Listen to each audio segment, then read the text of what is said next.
পাকিস্তানের খাইবার পাখতুনখাওয়ায় আততায়ীর গুলিতে নিহত হয়েছেন লস্কর-ই তৈয়বার রাজনৈতিক শাখার প্রধান মাওলানা কাশিফ আলী। সূত্রের বরাতে বিভিন্ন গণমাধ্যম বলছে, সোমবার ভোরে কয়েকজন আততায়ী মোটরসাইকেলে করে এসে কাশিফের বাড়ির সামনে তাকে গুলি করে হত্যা করেন।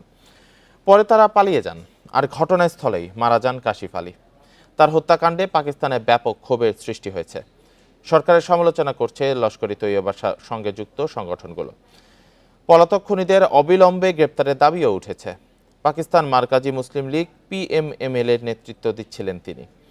কাশিফ আলী লস্কর প্রধান হাফিজ সাইদের আত্মীয় ছিলেন। 2014 সালে হাফিজ সাইদ PMML প্রতিষ্ঠা করেছিলেন। গত মাসে লস্কর-ই তৈয়বার 3 জন সদস্য নিহত হন, যার মধ্যে 2 জন সড়ক দুর্ঘটনায় মারা যান। তবে সে ঘটনায় কোনো প্রতিক্রিয়া জানায়নি পাকিস্তান সরকার।